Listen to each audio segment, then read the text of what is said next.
As you just heard, one thing that cities on both sides of the Atlantic have long strived for is finding innovative ways to remain successful and clean in an urban environment. This cues the next portion of this Future Forum, where our following set of discussions explore EU-US cooperation, not just in the COVID crisis, but in the climate crisis. The green transition and combating climate change has long been a key topic in the transatlantic sphere, dominating both headlines and policies since before the turn of the century. The climate crisis continues to be a priority even amidst the pandemic, and both the European Union and the United States are key players in working towards a cleaner, greener future. Here to discuss more on how the green transition might be shaped, I welcome CNN's Fareed Zakaria, who joins us in dialogue with Ms. Annalena Baerbock, co-leader of Germany's Alliance 90 party, and also known as the Greens. Thank you so much. This is a huge pleasure and opportunity for all of us, but for me personally. And so I will take the opportunity to dive right in. I think none of you are interested in hearing my views on this when we have Annalena Baerbock with us. Let me first extend a warm welcome from the Atlantic Council and more figuratively from the United States to Annalena Baerbock. Hello, good afternoon from Berlin, or good morning to you over the Atlantic. So it's really a pleasure being with you. Thanks a lot for the invitation. So let me first ask you, we are all speculating, the world is speculating on the fact that you may be the next chancellor of Germany. How likely is that? Give us a sense of your odds. Well, because the voting system is a bit different across the Atlantic, we have a multi-party system and most of the times coalition. And my party, the Greens, has been for a long time like on third or even fourth row in the polls. So for us, it's really historic that we even nominated a person being a candidate for the chancellery. Currently at the polls, we are on the top, but we still have 5 months to go to the election. So it's everything in and everything is possible. But at the end, the voters have, luckily in democracy, the final say. Tell us why you think you are at the top. This is very unusual, and it's unusual for a Green party, even though the Greens in Germany have been strong for a while. What does it say about where Germany is, and what does it say particularly about the two mainstream parties, the SPD, which is now, essentially a shadow of its former self, but also the CDU? Well, most importantly, I would say that it says a lot about the world, the situation of the world and Europe. We have seen like a green wave, not a political green wave, but a green wave over the last 5-6 years after the Paris Agreement on climate policy. And therefore, the question that the markets of the future, the economy of the future is carbon neutral, has find its path all over the world, but especially within Europe. And for a couple of years, therefore, the question of climate neutrality is on the top agenda for many Europeans. We as a Green Party have stood for this environmental issues since we have been founded 40 years ago. And on the other hand, I believe that in societies, you always have this momentum of a historic change, like it was in the past after the Second World War, the building of our nation. And then again in the 90s,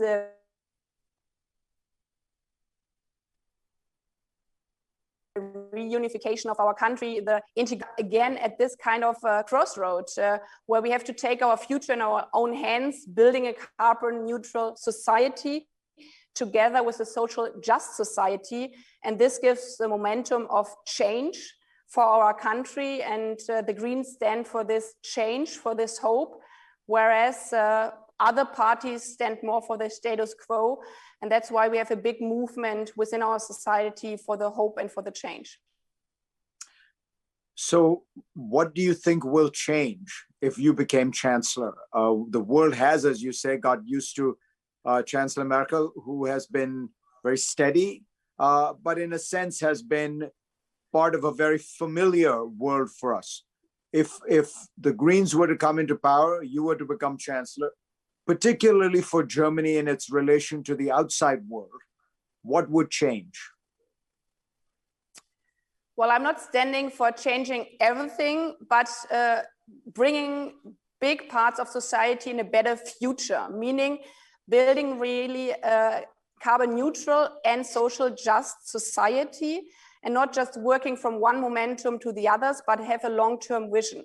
On the other hand, my country is based in a integrated and united Europe, and our historical path is being connected with the rest of the world. And this is a tradition which is also strong connected to a Green Party. So building up a carbon neutral, social just society within an integrated Europe, working on the peace of the world is the foundation of my party and also my big vision for the next decade.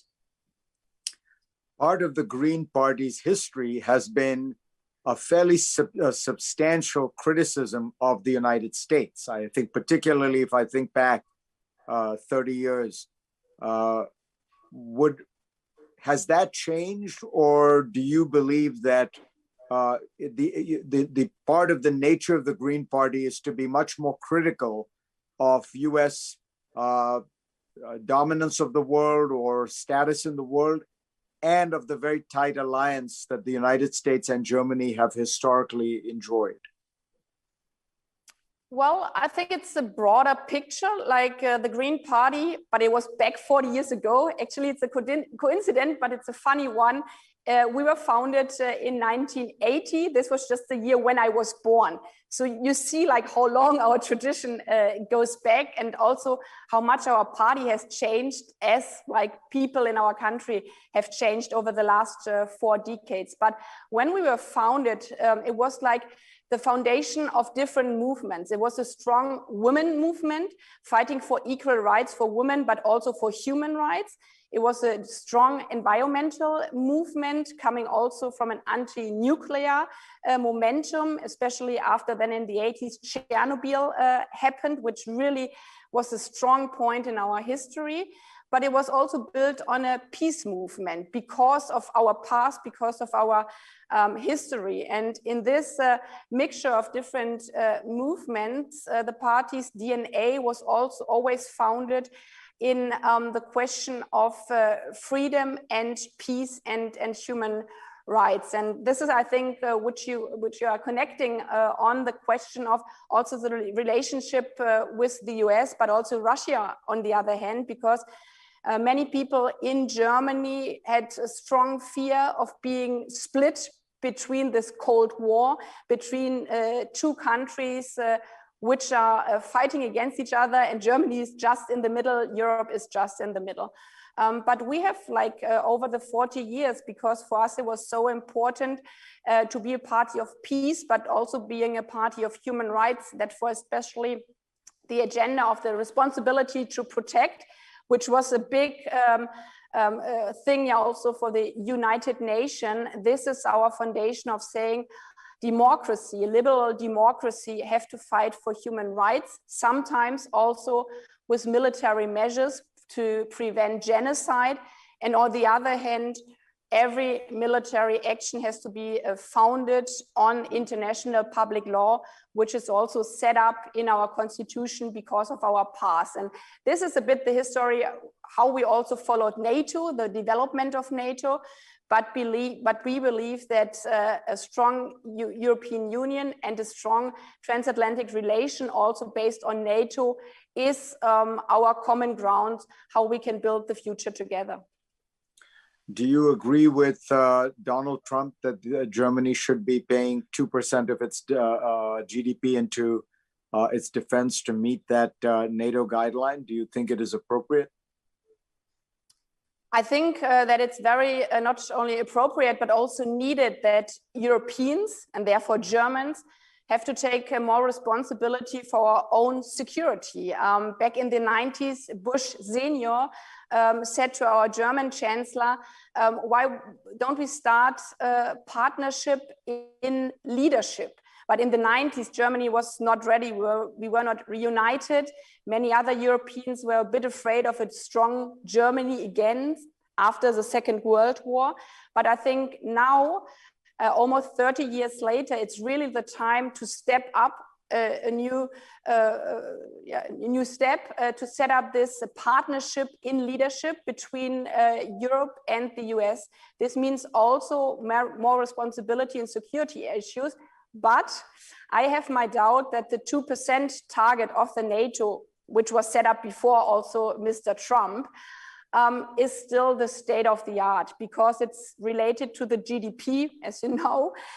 And this means that in a crisis like now, where everything is kind of unsecure, rationally, we have to invest less because 2% of a GDP, which decreased, is not the same capacities as when the economy is growing. So for my point of view, the question is, what kind of capacities do we need? What kind of capacity can Europe bring? But it's not a good figure to connect it to a GDP, which is so depending on the economic growth. And secondly, we have new threats and challenges like in cyber relation. So it's different to have tanks or be really responsible and really secure in the cyber world. Would it be fair to say what you're describing is a kind of a Green Party and your leadership that would, I think, be reassuring to most Americans in the sense that it seems to affirm the Atlantic Alliance, affirm NATO, affirm the importance of thinking about human rights. And so I'm wondering, this moment happened before, when Joschka Fischer became foreign minister, and people who had worried that in that case, I think he was a little older than you, so had in the 1980s thrown a couple of Molotov cocktails in anti-American demonstrations, that he turned out to be actually a very pro-NATO, even pro-US foreign minister. Would you say that this is a model you look at favorably, that of Joschka Fischer in government?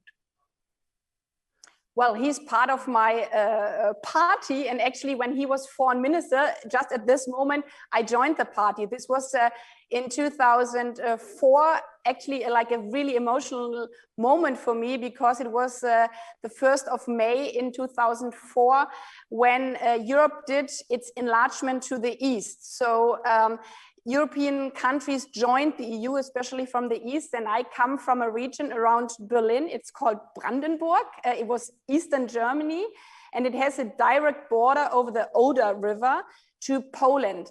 And my own grandfather fought like in the winter of 45 at this river, at this border. And I was there standing in 2004 on this bridge, which obviously was rebuilt between Poland and Germany, when Joschka Fischer, as foreign minister, together with his colleague from the Polish side, was celebrating again the reunification of Europe. And this was really the momentum when I thought, wow, we are standing on the shoulders, not only on Joschka Fischer, but also of our grandparents, who made it possible that countries who were enemies are again not only in peace but in friendship together. And this is what the grounds where I'm standing on, fighting for Europe, which lives in friendship in a common integrated market. And for this, we need institutions like the EU, like a strong transatlantic relation, because this wouldn't have been possible, our reunification, without the support from the US. So it's, building on our history.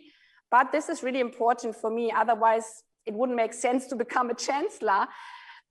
History is nothing which just flows like a river. It's always a momentum where people have to take the courage to build the future actively. So it doesn't make sense to say, I just follow up what Joschka Fischer did 15 years ago. I take the best from the past to bring it in the future. And coming back to your question also with the NATO, for example, I think the most important thing is to put up a new strategic agenda. What is the role of the NATO in the year of 2021 and not in 2004? And we have unluckily faced Ukraine situation. We have seen that what we believed back in 2004, that there's never again war in Europe, is not true. And therefore we have to redefine our strategic goals within NATO, within the EU, and coming up with the new challenges ahead, also fulfill it with resources, for example, with military expansions. But this is also important for 2021. The threats are not only cyber, it's the climate crisis, it's COVID, it's pandemics worldwide. So for me, it's so important that it's not building a new wall around Europe or Transatlantic region, but really seeing that we work together in a world of institution of strong human rights, but being aware that we have other countries like China, like Russia, who are also in a geostrategic fight with us. So let's talk about Russia. Do you believe that the European Union is doing enough to support Ukraine, to support the countries on Ukraine's border like Poland?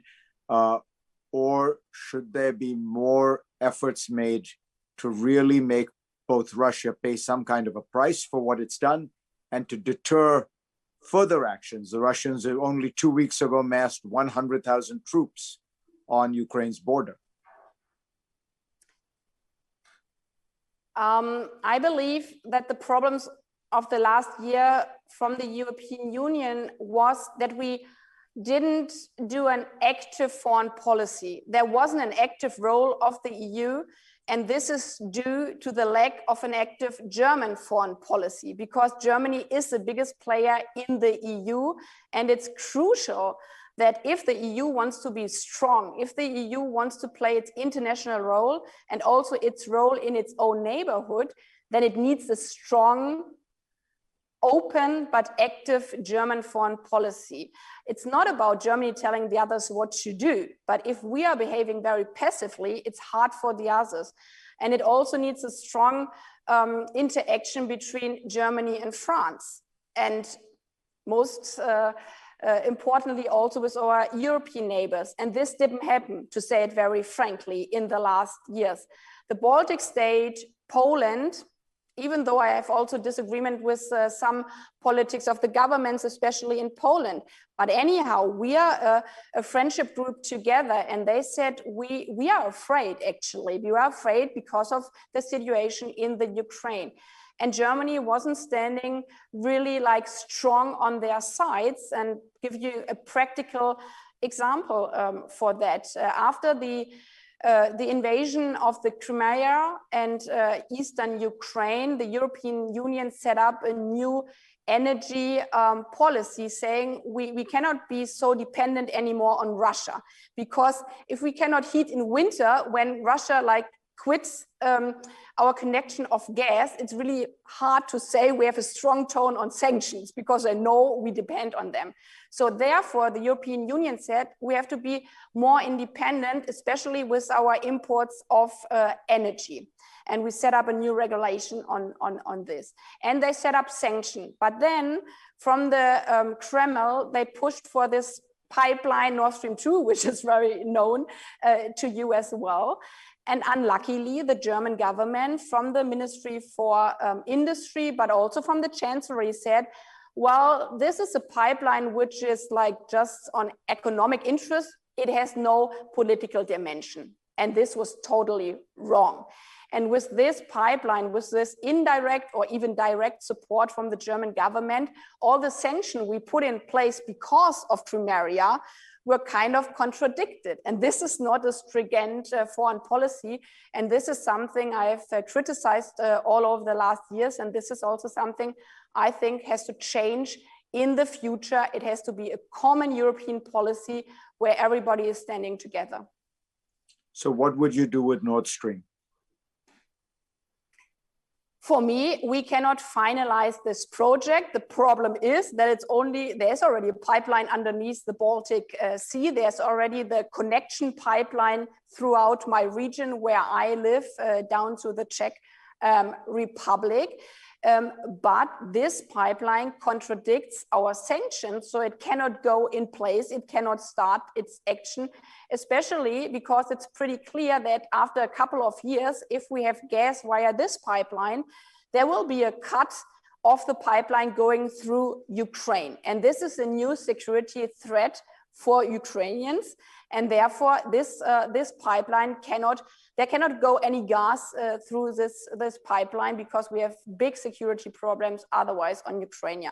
I think it's really important to be also in the front row of action, not being so passive on this project. That actually we modernize the pipeline via Ukraine. This was also a request from the Ukrainians for many, many years.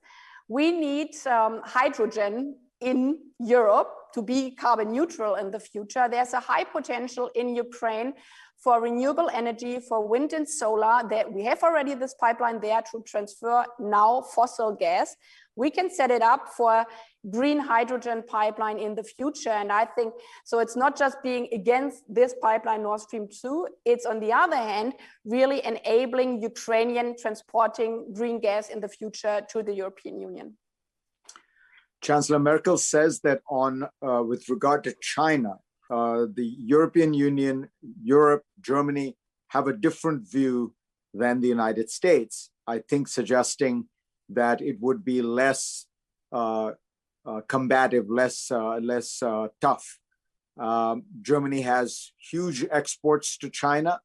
How will you balance Germany's economic relationship with China with the need to deter China from external expansion, or to speak out when China does things internally, whether in Hong Kong or in Xinjiang? Do you think you will be able to be tougher than Chancellor Merkel on China? Well, for me, it's not human rights on one side and economic interest on this side. If you set up the world in black and white, this is not reality. There are so many colors in between, and there are also so many challenges in between. This makes it so difficult talking about international relation, because you cannot, as a democracy, as a union of human rights and values, you cannot say either values or economic interests. So you have to bring them in balance. And this means sometimes you have to fight very strong on human rights. For example, if we look at the situation of forced labor, in German it's Uiguren, I don't know if it's the English word. So we can say as Europeans on our common European market, we don't have products being produced out of forced labor. So there we defend our human rights, our values very strong.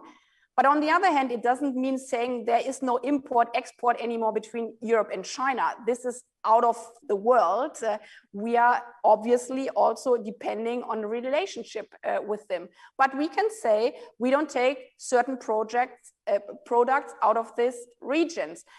So this is always like balancing human rights, balancing our values with economic interest. And I would say we are not like really apart on this point, like we as Europeans, but also maybe we as Greens with the current US administration, because you have also now intensified the dialogue on the question of climate, and on the other hand have a strong tone on human rights and also the question of tariffs. So I think they are similar on a similar field than your current new administration. Germany is facing a worse situation with COVID than I think anyone would have guessed, certainly from the first few weeks and months of the crisis. Is part of the problem here that the European Union decided to take on the issue of vaccines, basically taking on a public health function that has traditionally been handled by the member states. Germany has a fantastic public health system, but the vaccines were all handled by the European Union. Was this a case of the European Union overstepping its boundaries and doing something it should not have done? No, they have really hard no, because if you are an internal market, if you are a union, then it's not possible of saying, well, we do our own business here in Germany, and the Baltic states or smaller states, they can do what they want, because this would have meant, because they didn't have their own vaccination production in their countries, that we say, we don't care what happens, for example, in Poland. And we are what I was describing. We don't have borders anymore within, luckily, the European Union. Like people I know, they have family in Poland, they come to Germany and work here. So it was very important that the European Union took all together, all our 27 countries together, a strategy on the vaccination. There have been mistakes about the question, okay, how much do we buy? But buying it together was very, very important for us, and I think also as a model for the world. And now we have to take the next step, that it's not just the EU, it's not just the US, but we have also a common and shared responsibility for the whole world, that everybody can get vaccinated in the upcoming months.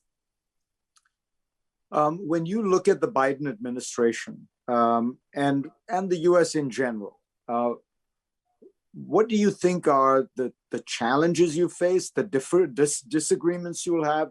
What do you think are the opportunities? You know, I guess what I'm asking is, you know, if you have a message for Americans about what a Germany under you would look like, what is your message?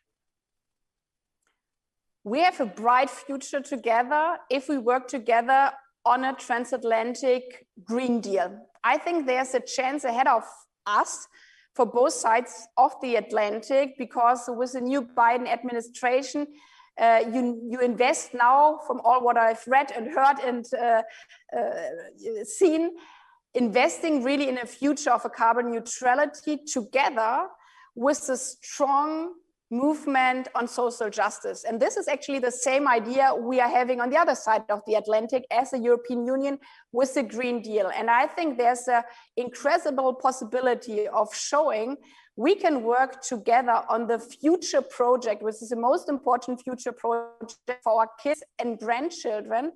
And on the same tone and level, we can bring something to the world which makes the world a better place, and also will strengthen our democracies.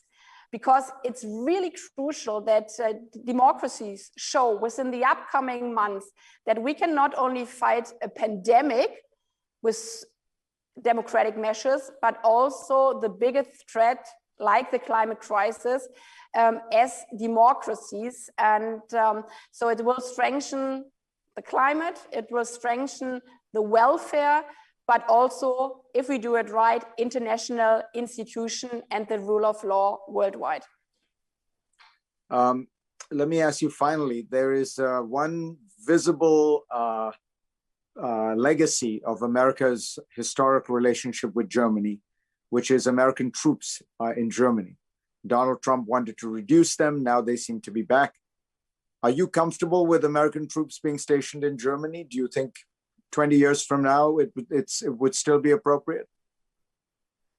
Well, we are together in an alliance. And if we spend a certain amount of our money for military interest, I think the biggest responsibility also with regard of taxpayers and society is to be most efficient with this money going into the military budget, because if it goes in the military budget, it doesn't go in the housing, in the healthcare, in the school budget. So efficiency is really crucial for me, and working together very closely between all the European members within NATO and the Americans means the highest efficiency, and therefore it's very good that we also work close together with soldiers, with military equipment in Germany, in other European countries, but also, yeah, over the Atlantic. So yes, in a very efficient way where we don't duplicate our structures and where Europeans take up more responsibility in the upcoming months for themselves. But that's a yes. Yes. Annalena Baerbock, a pleasure to have you. I think this would be a very, very interesting conversation for most Americans. We're very grateful to you for having joined us. I think it's now time for me to turn it back to the studio.